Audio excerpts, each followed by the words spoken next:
jasmin. Lise Gutmann. Radio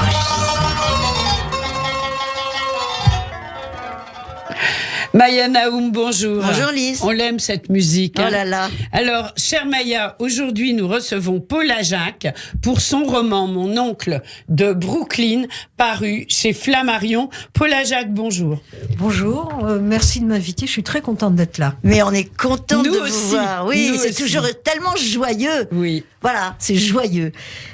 Bon, Paula Jacques, alors je suis obligée de rappeler à ceux qui sont nés en 2023 qui vous êtes. Vous êtes nés au Caire. Comme tous les Juifs, vous avez été expulsés par ce cher Nasser, et donc vous vous êtes retrouvés en France. Je passe sur votre biographie. Passons. Vous devenez journaliste, et là, c'est là que je m'adresse à ceux qui sont nés il y a 5 minutes. Vous avez été une des grandes voix de France Inter, et pendant 20 ans, vous avez animé nos dimanches après-midi avec votre émission Cosmopolitane. Vous êtes l'auteur, d'une douzaine de romans, dont Déborah et les anges dissipés en 1991, pour lequel vous avez eu le prix Femina, dont vous êtes aujourd'hui juré du prix Femina. Voilà. Donc, alors je sais pas comment. Mon oncle de Brooklyn, c'est vraiment un livre que nous avons adoré.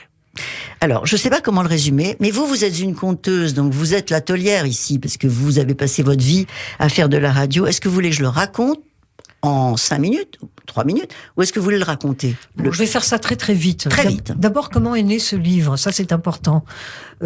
Maya, vous êtes une écrivaine. Vous savez comme moi que quand on a terminé un bouquin, on est très déprimé. On se dit, qu'est-ce que je vais faire de ma vie?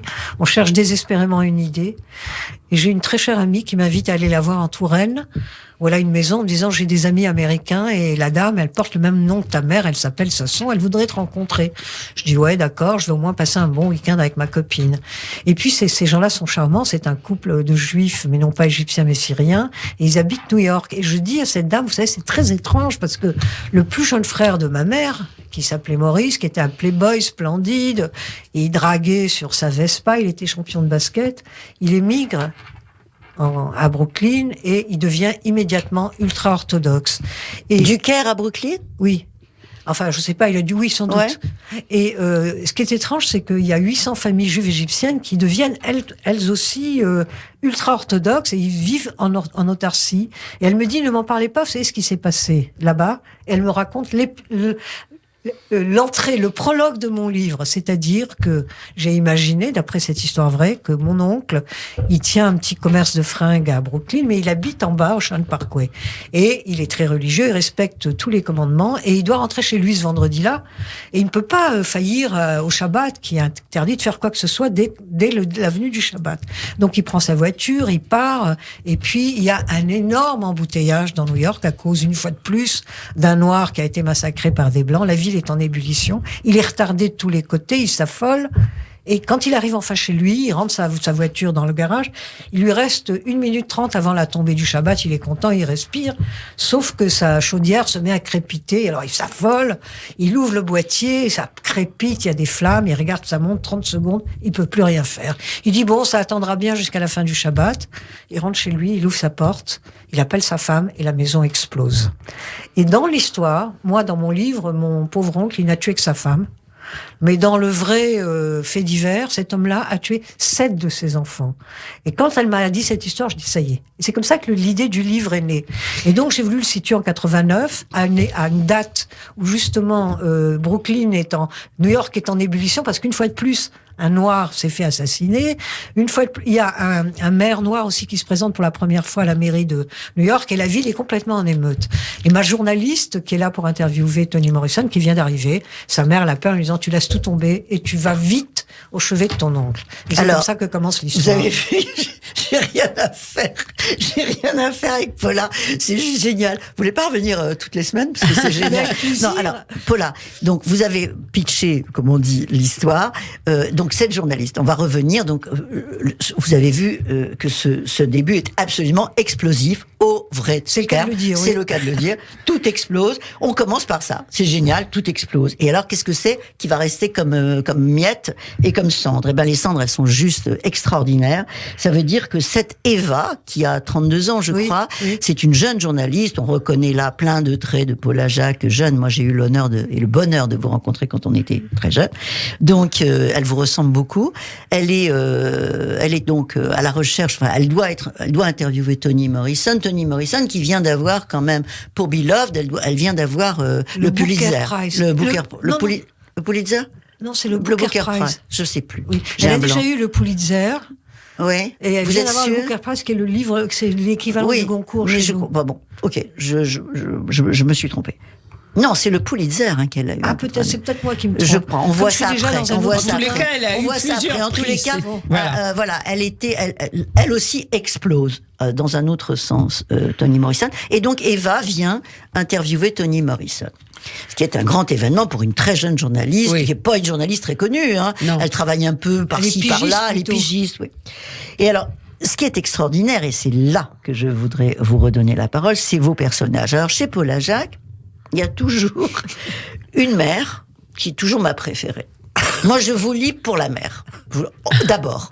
Alors, celle-là, elle est géniale. Mais vous avez remarqué, Maya, vous qui connaissez bien mes mères. Ah bah oui. Alors, en plus, mes bouquins, d'habitude, ce sont des mères très peu maternelles, indifférentes, égoïstes.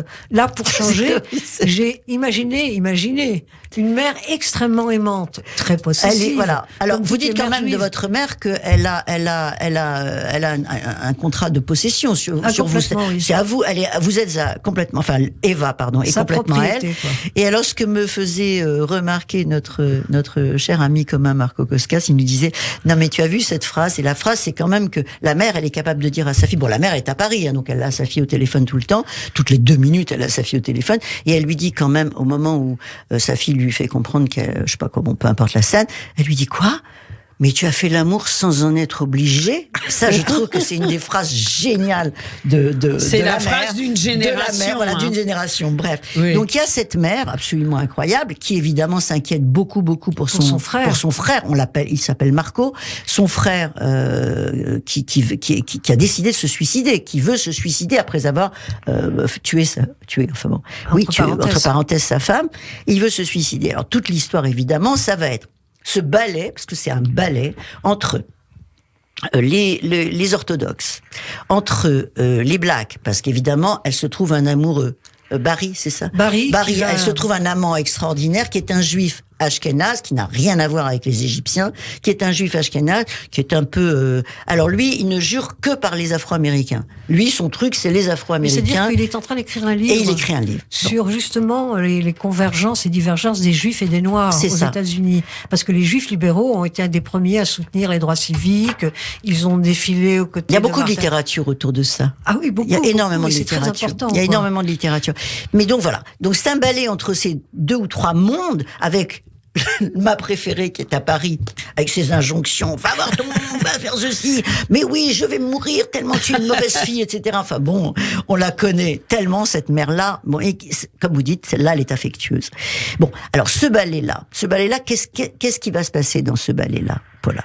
Alors, moi, évidemment, je voulais beaucoup insister sur l'époque où les Juifs et les Noirs faisaient cause commune, parce que nous sommes Juifs, nous sommes évidemment sensibles comme personne à la question du racisme, et moi, je ne supporte pas l'idée qu'un être puisse humilier en raison de la couleur de sa peau ou de son origine. Donc, je voulais vraiment écrire un témoignage sur ce problème complètement récurrent. Ça n'arrête pas la ségrégation des Noirs, l'assassinat des Noirs. Donc, je suis arrivée... Mon personnage est une gauchiste, féministe, donc quand elle couche avec Barry, qui est un homme marié de surcroît et marié à une noire, ça la rend dingue. Mais bon, l'amour est plus fort que tout.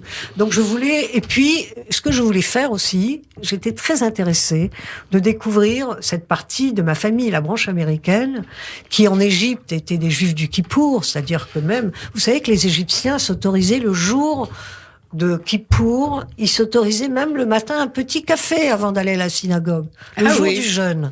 Et là, tout d'un coup, ils deviennent ultra orthodoxes, ils vivent presque en autarcie, ils ont leur synagogue, leur ambulance, leur rabbin, leur temple. Et je voulais comprendre pourquoi. Donc, la première rencontre avec cette famille, mon personnage, Eva, est très choquée, quoi. D'abord parce qu'ils sont effectivement très, comme ça, renfermés, ils lui serrent pas la main. Même sa mère ne comprend pas, d'ailleurs. Ne comprend pas, oui. Et en plus, ils assistent beaucoup, personne lui demande ce qu'elle fait comme boulot, on n'arrête pas de lui demander pourquoi t'es pas mariée, etc. Et elle les trouve effectivement très bornés, mais en même temps, elle se prend d'affection pour eux, et elle comprend pourquoi ces communautés cimentent tellement leurs membres. Pourquoi ? Parce que lorsque l'oncle Margot tombe dans la déveine et dans le malheur, toute la communauté va se porter à son secours. Et ils forment comme une espèce de bulle dans ce système aux États-Unis où finalement tous les immigrés sont un système un peu communautaire, tout en étant très fiers d'être devenus américains. Et donc ils se rassemblent avec qui s'assemblent, et ça fait comme un mur de protection contre la jungle urbaine en quelque sorte. Mais c'est marrant parce que hors antenne, je vous avais dit à quel point. Mais alors Paula, quoi les juifs orthodoxes, ils sont tous débiles, ils sont tout ça. Surtout que vous aviez adoré la série les Schitzel. Donc absolument, je dis, mais absolument. comment et alors non. Alors les Afro-Américains, ils sont très gentils, ils sont super, etc. Parce que les personnages étaient vraiment. Pas vraiment, hein. Non, mais si, il y a le concierge. Bon. Mais d'abord, j'avais ce sentiment-là, oui. Et en fait, j'avais pas vu l'exergue, j'avais pas vu la phrase en exergue dans votre. Oui. Et je vais la lire la phrase en exergue parce qu'elle m'a tout expliqué. J'avais plus besoin de votre explication. C'est une phrase de Kafka qui dit: je suis parmi les miens avec un couteau pour les agresser. Je suis parmi les miens avec un couteau pour les protéger. C'est exactement le sentiment qu'Eva va développer envers donc cette famille ultra orthodoxe, tellement chaleureuse, généreuse, qui se met en cadre pour Eva. C'est-à-dire que ils vivent sur un grand pied de luxe, elle lui envoie des voitures et ils ont des maisons somptueuses et avec aucun bouquin tout de même. Et ce sont des gens un peu bornés, assez racistes d'ailleurs, comme la plupart des Américains blancs, quoi. Et d'une solidarité, d'une bonté les uns envers les autres qui est formidable finalement. Donc dans le ballet, elle doit aller interviewer Toni Morrison qui n'arrête pas de remettre le rendez-vous, etc. Et alors là, c'est assez extraordinaire. C'est assez extraordinaire parce qu'on se demande si elle va réussir à l'interviewer. Oui, alors vous l'avez écrite à partir de quoi cette interview ? De Eva. Alors, j'ai eu le bonheur de rencontrer 2 fois Toni Morrison, mais bien après cette époque. C'est-à-dire moi, ça doit être au moment où elle a eu le Nobel. Donc c'était peut-être il y a une dizaine d'années.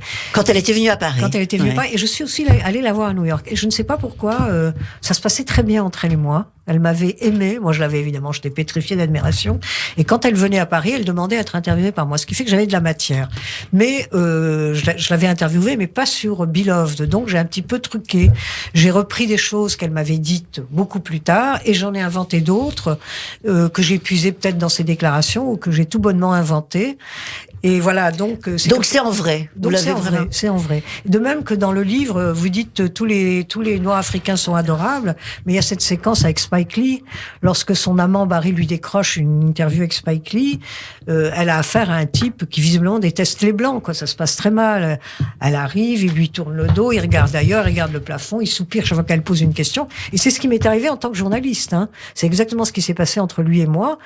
Et donc, elle voit aussi, on montre aussi que les Afro-Américains sont racistes aussi par moments envers les Blancs. Mais alors, justement, si vous avez choisi, on en parlait il y a quelques minutes, d'évoquer la solidarité qu'il y a eu à une époque entre les Juifs et les Noirs, est-ce que c'est aussi pour lutter contre une certaine désinformation orchestrée en France autour de cette thématique depuis quelques années ? Oui, mais je crois vraiment que les choses se sont gâtées ensuite avec la montée du Black Islam. Bien sûr, oui, c'est ça. Bien sûr. Puis, là, vous parlez d'une époque où c'était, moi je me souviens, j'allais aussi aux États-Unis à ces époques-là. On est en 88, 89, 90, ça n'a rien à voir avec aujourd'hui. Voilà, c'est ça. Et d'ailleurs, les organisations juives et noires sont très importantes. Il y avait vraiment des choses qui se passaient entre les Juifs et les Noirs. Aujourd'hui encore, mais au moment des droits civiques aussi, avec Martin Luther King. Même aujourd'hui, quand on voit par exemple, rien qu'à écouter Baldwin, ce que disait Baldwin d'ailleurs. Mais quand on voit par exemple les rassemblements il y a 3 ou 4 jours, il y a encore un noir qui s'est fait tuer par les flics. Et ben, il y a un truc, il y a une espèce de Black Lives Jews. J'ai vu un panneau Black Lives Jews, c'est-à-dire que les Juifs se préoccupent de la vie des Noirs. Ça continue. Bien sûr, bien sûr. C'est très impacté maintenant par la montée. C'est très complexe, hein, etc. Oui. Mais alors, j'ai oublié de vous dire aussi de souligner que Paula nous a fait un livre très chaud. Vraiment, alors là, Paula, c'est la première Vous fois. m'avez glissé pornographique dans le coin de l'oreille, là j'ai sauté en l'air. C'était pour plaisanter. Je suis une, moi, je suis pas égyptienne, mais je suis une, j'exagère toujours un peu maintenant. Non, c'est vrai, c'est un livre, c'est une passion très sensuelle et Barry torride. et Eva. Barry et Eva. Bon, évidemment, toute l'histoire est inventée, hein, mais peut-être que autrefois, j'étais une grande amoureuse, j'ai fait beaucoup de conneries dans ma vie par amour, quoi. Bon, c'est ça aussi que, effectivement, c'était important qu'il y ait une histoire d'amour, parce que sinon, Eva aurait été la simple spectatrice de ce qui se passe chez son oncle à l'hôpital, et puis de la révolte des Noirs par rapport à l'atmosphère raciste du pays. Non, et ça crée des situations baroques aussi, et ça crée des situations. C'est pour ça que ce livre est très drôle. Enfin, c'est une tragicomédie. Bon, évidemment, il y a cette explosion au début, mais c'est une tragicomédie et c'est très drôle. C'est-à-dire qu'il y a quand même une scène... Pardon, je ne dévoile rien du livre parce que vraiment, je conseille vraiment à nos auditeurs de se précipiter pour l'avoir ce week-end et lire et se marrer vraiment et d'apprendre des tas de choses en même temps. Hein. Elle est chez les orthodoxes, donc son oncle est milliardaire. Il a fait fortune dans le textile. C'est pas mon oncle, c'est le beau-frère. Oui. Le beau-frère. Oui, mais enfin... le doyen, celui le chef de le parrain. Le parrain de la famille. C'est le parrain. Voilà. Lui, il est très riche. Il est très riche, donc il aide tout le monde. Il lui envoie des taxis, il lui envoie des voitures. Enfin, c'est un type incroyable. Oui, c'est le parrain, hein, franchement. Oui. Et donc, ils sont à table. Je pense que c'est Shabbat, je sais pas. Elle joue le jeu. Elle a mis une jupe longue. C'est tout juste si elle s'est pas mis le truc sur la tête. Et à ce moment-là, Barry, quand elle a au téléphone Barry lui fait quand même lui fait l'amour pratiquement par téléphone. Alors il faut voir les orthodoxes assis en train de dîner. Bon, c'est très très drôle cette scène. Oui, bon, mon Eva est une très chaude. Est une intrépide aussi, une rebelle à sa manière. Mais vous savez, ça vous est arrivé quand vous êtes très amoureux, il se passe des choses dingues comme ça. On va pas parler de nos vies privées. Non. Donc c'est un ballet sans arrêt, un ballet entre les orthodoxes, un ballet entre les Afro-Américains, un ballet évidemment entre Paris et cette mer incroyable. Et tout ça, ça fait les années, et c'est assez dit que c'est vraiment les années 90 qui n'ont rien à voir avec aujourd'hui. Et ces années 90, on a envie de dire, je sais pas si vous êtes d'accord avec moi, Paula, que tout était encore possible à ce moment-là. Mais tout était beaucoup plus facile qu'aujourd'hui, hein. D'abord, j'imagine, les gens trouvaient encore du boulot, hein, c'était plus facile, il n'y avait pas l'histoire du réchauffement climatique, il n'y avait pas cette espèce d'apocalypse qui nous menaçait, il n'y avait pas l'islamisme qui fait des attentats et des ravages partout. Et cette gauche américaine était plutôt sympathique et très sympathique, alors que là, la gauche woke est totalement insupportable. Absolument, enfin, c'est ça aussi, quand je dis tout était possible, on était vraiment avec cette ambiance-là. Vous vous rendez compte, ce qui se passe aujourd'hui aux États-Unis avec le wokisme. Maintenant, chez les éditeurs, il y a un nouveau métier qui est correcteur sensibilisé. C'est-à-dire que ce correcteur-là, vous donnez votre manuscrit, il y a le mot... voilà, ils ont supprimé d'un bouquin de jeunesse, il était petit, il m'arrivait jusqu'au genou. Ah non, c'est pas correct. Donc c'est simplement une petite personne. En ce moment. On a enlevé m'arriver jusqu'au genou. Et Roald Dahl. On signe, il y a le mot handicapé, pas à propos d'un handicapé. Il faut que ça saute parce que ça va faire du mal aux vrais handicapés. Tout est comme ça. Mais c'est dément, quoi. Voilà. Et dans les années 90, on était très loin d'imaginer tout ça. Mais c'est en train d'arriver en France. Hein. Vous permettez, Paula, que je cite un livre que je voudrais que nos auditeurs lisent en même temps que le vôtre ce week-end. Parce qu'on n'a pas eu l'occasion de l'inviter. C'est évidemment le livre de Dany Laferrière de l'Académie française, qui est une pure petite merveille. Je l'adore, Dany Laferrière. Je l'adore, et ce livre, je vous le recommande vraiment, ça s'appelle Petit traité de racisme en Amérique, c'est ça, je crois, et c'est chez Grasset. Et alors, si vous voulez comprendre ce que c'est qu'aujourd'hui le racisme, ou le racisme d'hier d'ailleurs, et qu'est-ce que c'est qu'un mec humaniste, qu'est-ce que c'est qu'un type qui n'a aucune aigreur, qui n'a aucune amertume, qui voit les choses très haut, comme Dany Laferrière. Et en plus, c'est un provocateur très insolent. Je vous rappelle que le titre de son premier livre, c'était pour se moquer des racistes, ça s'appelait Comment faire l'amour avec un noir sans se fatiguer.